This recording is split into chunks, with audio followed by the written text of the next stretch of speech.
Overall छठा प्रयास काफी लंबा समय हो गया था जी। कुछ लोग मिले मुझे इनिशियल स्टेज में, लेकिन मैं ये नहीं बोलूंगा उन्होंने जानबूझ के किया, उन्होंने गलत गाइड किया। हाँ, गलत गाइड किया, उन्हें खुद पता नहीं होता था, लेकिन दूसरे को वो लोग ज्ञान बांटते रहते थे। तो आप अब आने वाले जो छात्र हैं उनको क्या गाइडलाइंस देंगे? अगर आपसे कहा जाए कुछ बेहतर गाइडलाइंस जो लोगों का ज़िंदगी बदल सके? मैं कभी-कभी सोचता था कि कुछ और सोचूं, लेकिन घर से होता था कि नहीं, अब्बा के मेरा एक कहना था कि ई बट नहीं, अगर मगर की पढ़ाई नहीं करनी, बस करना है तो करना है। बट कहते हैं ना, कोशिश करने वालों की कभी हार नहीं होती है। अभी हम मौजूद हैं सिवान जिले के हसनपुरा ब्लॉक के लहेजी पंचायत में। लहेजी पंचायत काफ़ी चर्चा में रहता है जिला में, और जिला में चर्चा इसलिए भी रहता है क्योंकि यहाँ से 2 बार के पूर्व सांसद ओम प्रकाश यादव का भी ये पंचायत है, और वही पंचायत लहेजी जहाँ से बीपीएससी और सठुआ में एडीएमओ के पद पे चयनित हुए हैं शाहनवाज खान। उनसे हम आज खास तौर पे बात करेंगे। उससे पहले हम आपको दिखा दें कि ये उनका घर है, और उनके घर के आगे देखिए कैसे लोगों का तांता लगा हुआ है। बधाई देने का तांता लोगों का लगा है। जब से रिजल्ट सामने आया है, जब से लोगों को पता चला है कि हमारे पंचायत के, हमारे जिले के, हमारे ब्लॉक के लड़का सफलता हासिल किया है, वो भी छठे अटेम्प्ट में। तो उनसे हम खास तौर पे बात करेंगे। उनके पिताजी भी हैं यहाँ पे। देखिए, ठंड का मौसम है, लोग आग से गर्माहट ले रहे हैं थोड़ा सा। और इसी बीच बीपीएससी का रिजल्ट आया, जिसमें शाहनवाज खान साहब का एडीएमओ का पद पे चयनित हुए हैं। आज खास तौर पे आपसे बात करेंगे। उससे पहले आपको बहुत बहुत बधाई, बहुत बहुत शुभकामनाएं। Thank you so much. कैसा लग रहा है जब आपने पहली बार रिजल्ट अपना देखा? छठा अटेम्प्ट था, शायद लास्ट ही था, और लास्ट अटेम्प्ट में आपका रिजल्ट आया। कैसा महसूस हुआ उस समय आपको? एक्चुअली रिजल्ट मैं खुद से ही देखा, अच्छा। क्योंकि कॉल आने लगे थे दोस्तों के मेरे, तो मुझे समझ में आ गया था कि शायद पॉजिटिव है।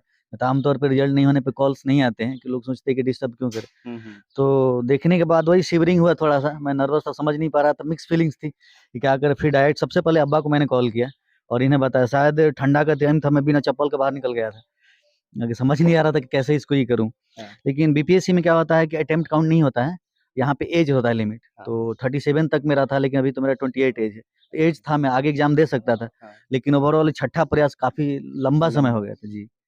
तो किस तरीके से तैयारी चल रहा था, और काफी कठिनाइयां भी आया होगा क्योंकि छठा अटेम्प्ट, इससे पहले आप 5 अटेम्प्ट दे चुके थे, जिसमें काफी नर्वस फील हुआ होगा आपको। घर से भी कुछ आपको दबाव मिलता होगा कि अरे क्या कर रहे हो, अब तुम कुछ और कर लो। नहीं, घर से कभी दबाव ये तो नहीं मिला। मैं ही कभी-कभी सोचता था कि कुछ और सोचूं, लेकिन घर से होता था कि नहीं, अब्बा के मेरा एक कहना था कि इफ बट नहीं, अगर मगर की पढ़ाई नहीं करनी, बस करना है तो करना है। बट मेरे ज़हन में आता था कभी-कभी कि कुछ सोचूं, क्योंकि मेरे दोस्त, बीच में ढेर सारे दोस्त ने ना लाइन चेंज कर लिया। कोई बीएड कर लिया, कोई कहीं चला गया, लेकिन मैं लगा रहा इसमें। और इस बीच 6 सालों में 2 बार पैटर्न चेंज हो गया बीपीएससी का, और मैंने दोनों परिवर्तन देखे, और मेरे लिए दोनों नया था। इस बार जो सिलेक्शन हुआ इसमें भी पेपर चेंज हुआ है, लेकिन फॉर्च्यूनेटली मेरा हुआ है। जी। तो आपका स्कूलिंग कहाँ से हुआ? हाई स्कूल कहाँ से किए? कॉलेज कहाँ से किए? थोड़ा सा इसको भी बताइए। मेरी सारी एजुकेशन गवर्नमेंट स्कूल और इंस्टीट्यूट से हुई है। मतलब एजुकेशन, प्राइमरी एजुकेशन देखा जाए तो पहले मिडिल स्कूल लहेजी से, फिर हाई स्कूल लहेजी से, फिर मेरा इंटरमीडिएट में एडमिशन आंदर आरएनवाई इंटर कॉलेज से मैंने इंटरमीडिएट किया है। अच्छा, यहीं से। लेकिन उसके बाद ग्रेजुएशन मैंने पटना यूनिवर्सिटी के पटना कॉलेज से किया, फिर पीजी मैंने वहीं से किया है। उसके बाद मैं बीपीएससी की तैयारी में लगा रहा, और मैंने 5 मेंस लिखे, है ना, 5 मेंस लिखे, बीच में 1 मेंस मैंने छोड़े भी हैं। कुछ हालात ऐसा हुआ कि मुझसे लिखा नहीं जा रहा था, कोविड हो गया था मुझे हाँ, हाँ। बेसिकली। अच्छा। 1 मेंस मैंने छोड़े हैं, लेकिन 5 मैंने मेंस लिखे, और तीसरा इंटरव्यू था मेरा ये फाइनल, और इसमें मेरा चयन हुआ। अच्छा, तो इतना सारा कठिनाई, इतना सारा मुश्किलें, उसके बावजूद आप लगे रहे, छठा अटेम्प्ट निकाला आपने। तो घर वालों का किस तरीके का सहयोग रहा? सबसे ज़्यादा किसका श्रेय रहा आपके एजुकेशन को लेकर? और सबसे ज़्यादा अगर मैं बोलूँ तो मेरे छोटे पापा, मेरे छोटे अब्बा का, छोटे हाँ। चाचा का रहा। उन्होंने ही मुझे सब इनिशियल स्टेज में, मतलब मैट्रिक के बाद उन्होंने मुझे पटना भेजा पढ़ने के लिए, है ना, क्योंकि यहाँ कल्चर ये नहीं था, डिप्लोमा कर लो और विदेश चले जाओ, बीटेक कर लो, विदेश चले जाओ। तो मुझे भी इसी तरह के सलाह मिले मेरे जानने वाले लोगों से। लेकिन मेरा इंटेंशन था, आई थिंक 7th क्लास से, कि मुझे ऑफिसर बनना है। लेकिन कैसे बना जाता है मुझे नहीं पता था ये चीज़ें। और फैमिली का कभी प्रेशर नहीं रहा, जो रहा प्रॉब्लम मेरा ही रहा, हुँ, ना हुँ। फैमिली का कभी प्रॉब्लम नहीं रहा। लेकिन एक होता है कि मैं एक्सप्लेन नहीं कर सकता हूँ कि कौन-कौन से प्रॉब्लम्स मैंने फेस किए, हुँ, क्योंकि ये प्रॉब्लम्स मेंटली ज़्यादा थे, हुँ, हुँ। जिसको दिखाया नहीं जा सकता है ना? अच्छा, कोई एक ऐसा घटना बताइए जो सबसे ज़्यादा आपको चुभता है आज भी पढ़ाई पीरियड में? किस तरह की घटना आपके साथ घटा?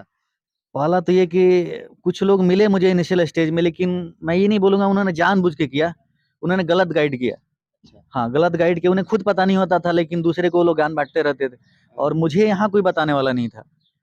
उसके बाद फॉर्च्यूनेटली लगभग 2-3 साल पहले मुझे कुछ सीनियर्स ऐसे मिले, जो बाद में वो सेलेक्ट भी हुए और उन्होंने प्रॉपर गाइडेंस दिया मुझे। बेसिकली माना जाए तो कोविड के टाइम में ये चीज़ें हुई मुझे।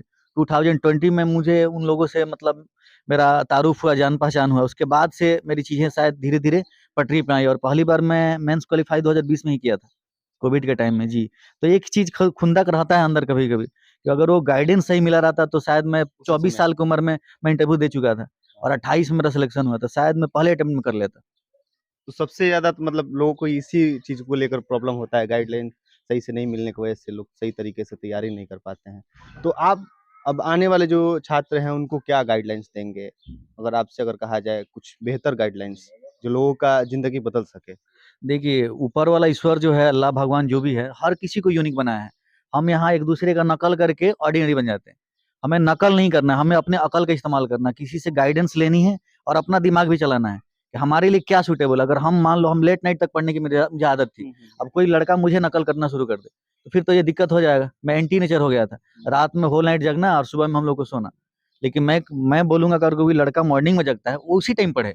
मुझे नकल करने की ज़रूरत नहीं है। बस गाइडेंस ले प्रॉपर, उसके पास बुक्स हो कि हाँ, क्या-क्या पढ़ना है, कौन-कौन से चैप्टर्स पढ़ने हैं, वो क्लिक कर लेगा और सबसे बड़ा गाइडेंस है आपके प्रीवियस ईयर के पेपर्स। वो आपको सभी सबसे सही सलाह देते हैं कि क्या पूछा जाता है बस वही पढ़ो। ज़्यादा ज़्यादा पढ़ने वाले लोग सेलेक्ट नहीं होते, वो एकेडमी में जाते हैं, वो प्रोफेसर्स बनते हैं। यहाँ सेलेक्टिव पढ़ना होता है। नहीं, लोग कहते हैं बीपीएससी की तैयारी करने के लिए पढ़ना पड़ता है। तो कितना पढ़ना ज़रूरी है? कितना एन्जॉय करना ज़रूरी है? ये थोड़ा बताइए। देखिए, पढ़ाई और एन्जॉयमेंट का बैलेंस होना चाहिए। हाँ। हम लोग का ये ह्यूमन नेचर है कि हम देख लेते हैं कोई चीज़, अगर अपने फ़ायदे का तो हम नकल शुरू कर देते हैं, कि ये करके वो ये बन गए। नहीं, वो बनने वाले मुश्किल से रेयर लोग हैं, 1-2 लोग हैं। बर्बाद होने वाले लोगों की संख्या लंबी है, तो आप उसको क्यों नहीं देखते हैं आप? और ये भी एक चीज़ है कि हमें अपनी गलती इतना दिन नहीं जिएँगे कि हम अपनी गलतियों से सीखेंगे, हमें दूसरों की गलतियों से सीखना है। जैसे मुझे 6 अटेम्प्ट लगे, बच्चों को ये देखना था, ये बताएँगे सही कि कैसे 6 अटेम्प्ट लग गया, क्या ऐसा किए जो नहीं करना है? बस वो नहीं करना है, बाकी चीज़ें तो हो ही जाएँगी। बिल्कुल। जी।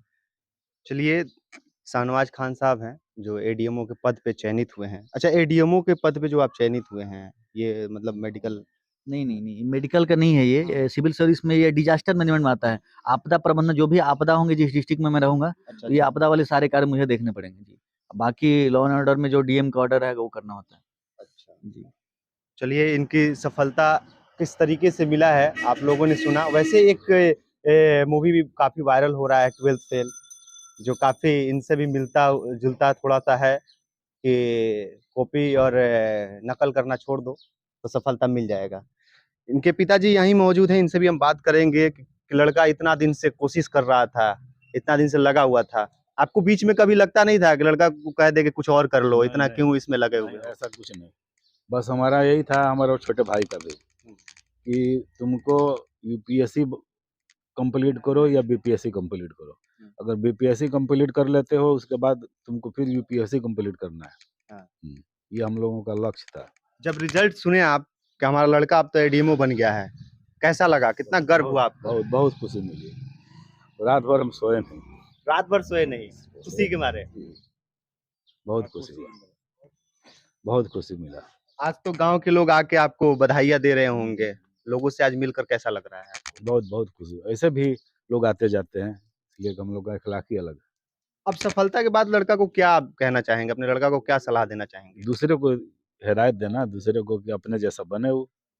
ऐसे भी ये हमेशा कम से कम 4 लड़के तो इंजीनियर बन गए इस लड़के के नज़दीक आने से। अच्छा। 4 लड़के, इसलिए कि उनका दिमाग चेक कर लेता था कि आप उस लायक नहीं हैं, हाँ, हाँ। तो आप इंजीनियरिंग में चले जाइए। तो 4 लड़के हमारे यहाँ शाहनवाज़ के गाइडलाइन से वो इंजीनियर हो गए। अच्छा। जी। आपके टोटल कितने लड़के हैं? 5 हैं। 5 हैं। जी। तो ये सबसे छोटे हैं? तीसरे नंबर हैं, 2 विदेश रहते हैं। 2 विदेश रहते जी। हैं। चलिए, ये पिताजी हैं, ये शाहनवाज़ साहब हैं, जो बीपीएससी 68वां बैच में एडीएमओ के पद पे चयनित हुए हैं और काफ़ी लोग बधाइयाँ देने आ रहे हैं, पूरे पंचायत, पूरे ज़िले से लोग आ रहे हैं। और देखिए इनके अभी दरवाजे पे ही हम मौजूद हैं, अभी जस्ट हम आए और देखिए लोगों का तांता लगा हुआ है, लोग बैठकर आग ताप रहे हैं और इनका पीछे घर है, मकान है, यही घर है। आपको ये खबर कैसा लगा? कमेंट करके ज़रूर हमें बताएँ। बहुत-बहुत धन्यवाद।